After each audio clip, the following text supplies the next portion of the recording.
गुरुर्ब्रह्मा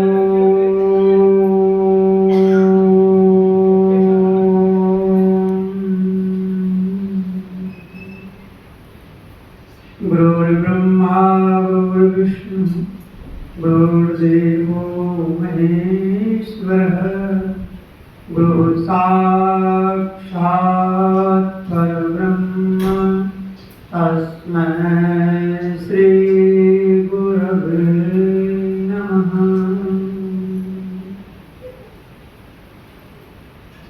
अव्यक्त रूप में सर्वत्र विराजमान परमाया सद्गुरु महाराज के पावन श्री चरणों में कोटि कोटि शरणवत नमन। व्यक्त रूप में अपने आवास में विराजमान परम पूज्य पादचार्य के पावन श्री चरणों में कोटि शरणवत नमन। मंचस्थ मुद मंगलमय संत समाज के पावन श्री चरणों में कोटि शरण नमन।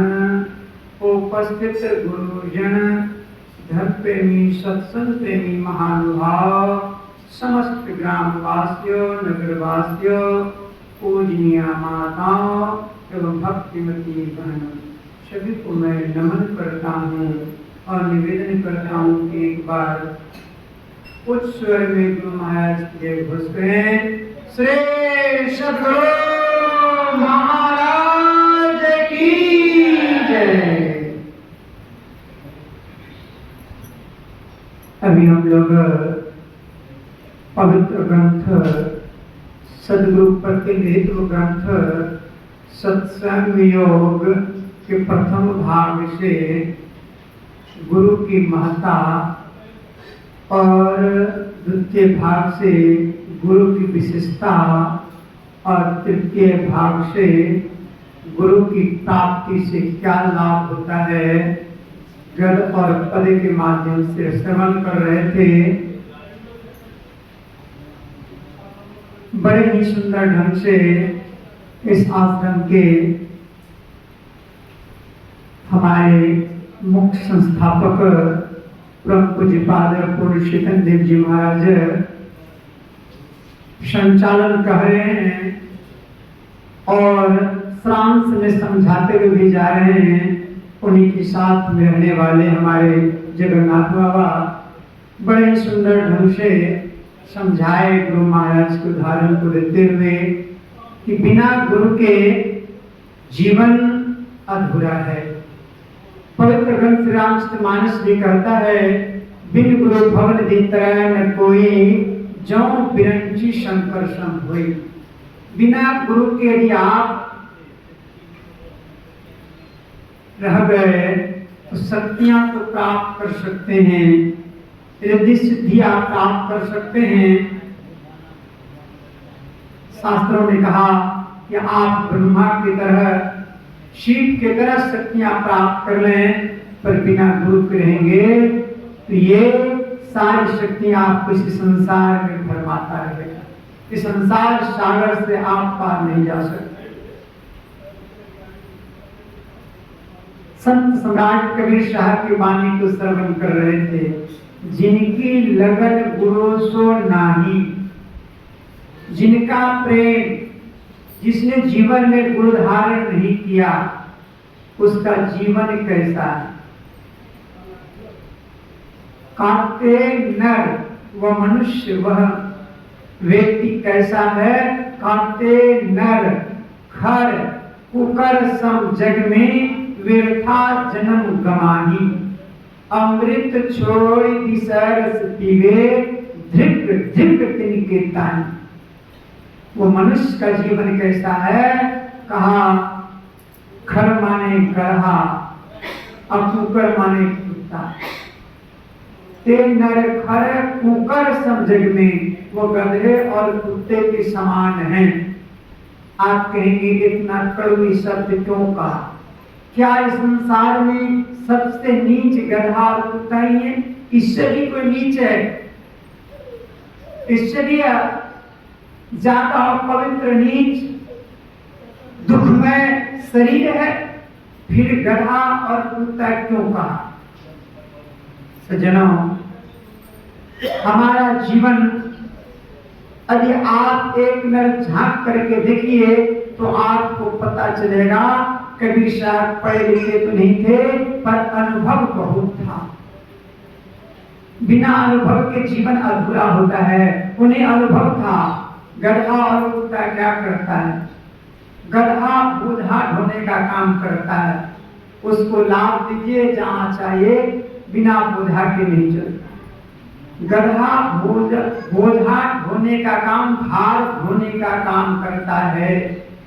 सज्जनों, यदि बिना गुरु का, बिना ज्ञान का रह गए तो संसार के बोझा ढोने काम करेंगे।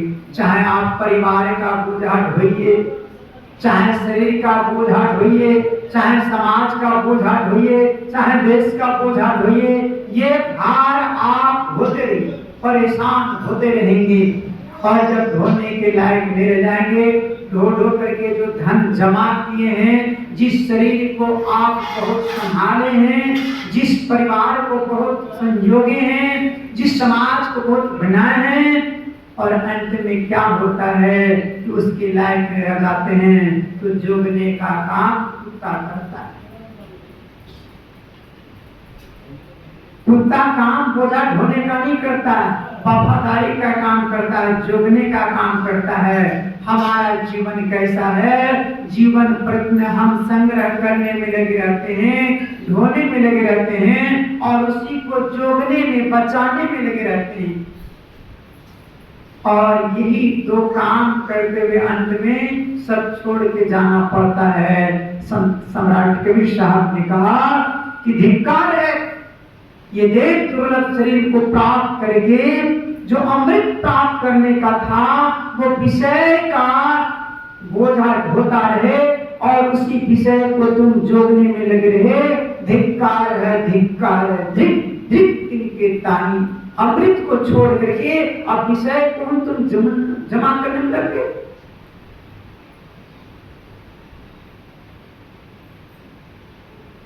इसलिए सम्राट साहब को दुख हुआ। आगे उन्होंने कहा, हरी भेड़ की कोड़ तुमड़िया सब तीरथ कर आही, जगन्नाथ के दर्शन करके अजब में गई गड़वाई। परमानंद सदगुरु महाराज के प्रवचन में मैं एक कहानी पढ़ा इस पर। एक तुमड़ी लौकी होती है। आप मनियारपुर गए होंगे तो महर्षि स्वामी जी महाराज के समाधि के पास, निवास स्थान के पास ही, जो निवास स्थान बना है उसके पास ही एक गाछ है जो कद्दू की तरह फलता है, उसको तुमड़ी कहते हैं, लौकी कहते हैं। तो लौकी होता है, बहुत तीता होता है। संत महात्मा उसी का पात्र लेकर के भिक्षा में चलते हैं, जो हाथ में देखते हैं। एक तो समुद्र का नारियल होता है और दूसरा एक लौकी तुमड़ी होता है। वह फल एक घर में था, फला हुआ। दो भाई थे। एक भाई तो गुरु धारण कर लिया था, सत्संग भजन करता था, अंतर मार्गी था, अध्यात्म ज्ञान के पिपासु था। पर दूसरा जो छोटा भाई था, वो संसार के सुख वैभव को मानता था, संसार के बाहरी उपासना में लगा रहता था। बड़े भाई बहुत समझाता, पर छोटा भाई को बात समझ में नहीं आती। पर दोनों में बड़ा प्रेम था। बड़ा भाई हमेशा उसका ख्याल करता था। सज्जनों, बड़ा भाई यदा कदा सत्संग में चला जाता था, जहां भी सत्संग की वचन को सुनता था चला जाता था, पर छोटा भाई कभी सत्संग नहीं जाता। समाज के लोगों ने उसको कुछ कान भरा कि तुम्हारा भाई तो इधर सत्संग में जाते रहता है, तुम कभी तो कहीं जाते नहीं हो, चलो तीर्थ यात्रा पर जा रहे हैं हम लोग, चारों धाम करके आते हैं। अरे कभी तो देवी देवता का भी पूजन करना चाहिए, अपने पूर्वजों को भी याद करो, पितरों का भी उपासना करना चाहिए। छोटा भाई का मन बिगड़ा और बहकावे में आकर के वो तीर्थ जाने के लिए बड़ा भाई से जाके कहा कि भैया आप तो सब जगह सत्संग में जाते हैं, कथा में जाते हैं, मुझे भी इस बार चारों धाम करने की अनुमति दीजिए। बड़ा भाई समझ गया और उसने कहा ठीक है भैया, बहुत अच्छी बात है, तुम जरूर जाओ और धर्म स्थानों में जाकर के कुछ सीख के आओ। सारी व्यवस्था खर्च कर दिए, यात्रा की सारी व्यवस्था कर दिए। जब छोटा भाई यात्रा पर जाने लगा तो बड़ा भाई कहता है कि भैया एक मेरा भी काम कर दो, बैठे सत्संग के बीच में नहीं आना चाहिए, एक मेरा भी काम कर देना। और वही तितलौकी कद्दू तुमड़ी को दिया, कहा तुम जहां जहां जाओगे, जिस जिस नदी में, गंगा जी में, जमुना में, सरस्वती में नहाओगे, वो सारे तीर्थों में इस लौकी को स्नान कराना। जिस जिस मंदिर में जाओगे उस मंदिर में भी देवी देवताओं का दर्शन कराना, और तुम जो जो करोगे वहां सभी ये इसको भी चढ़ाना। बड़ा भाई का बात मान करके वो लौकी लेकर के छोटा भाई चला गया। सारे तीर्थों में दर्शन करते हुए अंत में जगन्नाथपुरी में जाकर के दर्शन किया, और जितना कर्म वो अपना करता था उस लौकी को भी करवाता था। शतक से तीर्थ करके लौटा, बड़ा भाई बड़ा प्रसन्न हुआ, बैठाया और कहा भैया ये लौकी तो बहुत सारे मंदिरों में चढ़ा है, बहुत सारे देवी देवताओं पर चढ़ा है, बहुत सारे तीर्थों में स्नान किया है, ये तो परम पवित्र हो गया है। ऐसा करो कि इस लौकी को काटो और इसका प्रसाद बनाओ, इसमें तो बहुत शक्ति होगी। छोटा भाई कहा हाँ भैया, आपके शर्त के अनुसार से मैंने ऐसा ही किया हूं। और वो लौकी को कटवाया, कटवा करके भाई के सामने रखा। बड़ा भाई ने लौकी का गुद्दा थोड़ा सा निकाल करके और कहा भैया ये प्रसाद पर पहले तुम्हारा अधिकार है, तुमने ही ये सारा कर्म किया है, इसलिए प्रसाद पहले तुम पाओ। बड़ा भाई का दिया हुआ था, वो जैसे मुंह में लिया हरकत पिता लगा, तुरंत मुंह से निकाल दिया और कहा भैया ये खाने योग्य नहीं है, ये तो एकदम हरकत पीता है, जहर के समान। बड़ा भाई ने कहा भैया ये इतने सारे देवी देवताओं का दर्शन किया, इतने सारे पवित्र नदियों में स्नान किया, और फिर भी इसकी तिताई नहीं गई। जब एक साधारण सा लौकी की तिताई नहीं गई, इसके अंदर की तिताई नहीं गई, बाहर से तुम खूब स्नान कराया, इसके भीतर की तिताई नहीं गई, तो बताओ तुम भी तो बाहर से स्नान किए होगे, तुम्हारे भीतर की तिताई कैसे जाए?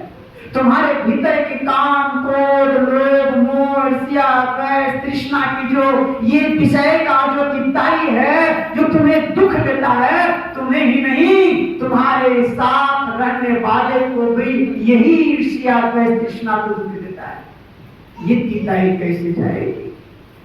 क्या इसका कोई उपाय है? सज्जनों, उस लौकी को ठीक करने के लिए क्या करना पड़ता है आप सभी को ज्ञात होगा। उसके सारे गुद्दे को निकाला जाता है, फिर उसमें पानी भरा जाता है, कई दिनों तक पानी भर के छोड़ा जाता है, फिर उसमें घी भरा जाता है, कई दिनों तक घी भर करके उसको निकाला जाता है, फिर उसमें राख भरा जाता है और राख को भी निकाला जाता है, तब जाकर उसकी तिताई को ठीक करके और वो परम पवित्र हो जाता है। फिर वो अपवित्र नहीं होता है, मंत्रों से उसकी शुद्धि की जाती है। उसी तरह से ये शरीर रूपी लौकी को यदि भीतर उसकी तिताई को ठीक करना चाहते हैं तो ये काम केवल एक गुरु के हवाले होता है। ईश्वर देव पितर परिजन सो होत में यह उपकार, यह होवत गुरु नहीं से, गुरु की अमित अमित बलिहार। इसलिए संत चरणदास जी महाराज ने कहा माता से पिता 100 गुना, जिनसे माता से पिता से माता 100 गुना, सुत को राखे प्यार, मन से ती सेवन करे, तन सु डाट उधार। माता से हरि 100 गुना, जिनसे 100 गुरुदेव प्यार करे, अब गुण है चरण दास सुखदेव, ये अवगुण को हरने वाले, इसके विकारों को दूर करने वाले संसार में कोई है तो एकमात्र संत सद्गुरु हैं। इसलिए हमारे महाराज कहते हैं गुरु हितु हैं, गुरु पितु हैं, गुरु ही जीव के मितु हैं। इसलिए बिना गुरु के कोई भी मत रहिए। समय अनुसार मैं थोड़ा आगे बढ़ा हूँ, क्षमा चाहते हुए अपनी वाणी को विराम देता हूँ। श्री सद्गुरु महाराज की जय। माई के घर पूज्य स्वामी निरंजनानंद महाराज के पास व्यवस्थित करें।